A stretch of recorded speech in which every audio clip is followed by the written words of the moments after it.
Глава Ингушетии Юнусбек Евкуров в ходе встречи с председателем Народного собрания Ингушетии Зелимханом Евлоевым поручил усилить работу депутатов по привлечению избирателей на президентские выборы 18 марта.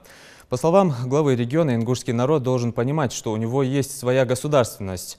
Это не просто паспорт с пропиской в Республике Ингушетия или наличие других атрибутов в виде флага, герба и гимна. Государственность – это еще и участие в таких судьбоносных масштабных мероприятиях. И наше дальнейшее развитие как самостоятельного региона напрямую зависит от помощи федерального центра. Это нужно всем понимать и учитывать, подчеркнул Юнусбек Евкуров.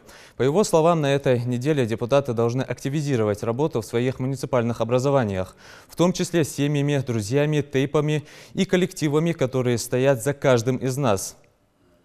Юнусбек Евкуров считает, что каждый человек должен пойти на выборы и проголосовать, выполнив свой гражданский долг. Мы с вами все должны эту неделю работать в своих коллективах, в своих селах, в своих районах, в своих муниципальных образованиях, проще говоря. Наша с вами задача, основная задача – это явка, это организованность при проведении выборов 2, это максимальное участие нас всех самих 3. То есть мы должны прямо не с 8 часов, а с 7 утра, 18 числа, до 23, до 24 просто работать. Должны быть на ногах. Участвовать в таких общественно-политических, судьбоносных мероприятиях. А на самом-то деле это есть обязательство каждого гражданина. В любом случае человек должен пойти на выборы, проголосовать. Депутат должен присутствовать в своих муниципальных образованиях. И мы с вами там должны говорить не просто о каких-то там перспективах, но и чего мы достигли. Это тоже такой хороший показатель, чего мы достигли и чего мы хотим. Мы можем, конечно, рассчитывать на опыт предыдущих кампаний. Это тоже надо обязательно учитывать, и плюсы, и минусы. Но, тем не менее, мы вот эту последнюю неделю должны очень такой продуктивно провести. И, надеясь на опыт предыдущих кампаний, надо максимально сейчас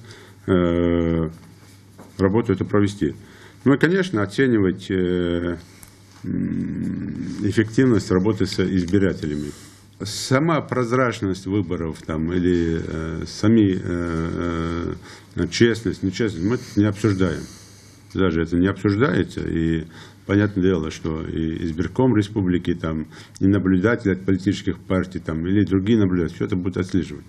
Тем более у нас на многих участках газ-выборы, так называемые, да, процедуры, там, ну, невозможно там даже при всем желании мешаться, никто не собирается вмешиваться в процедуру.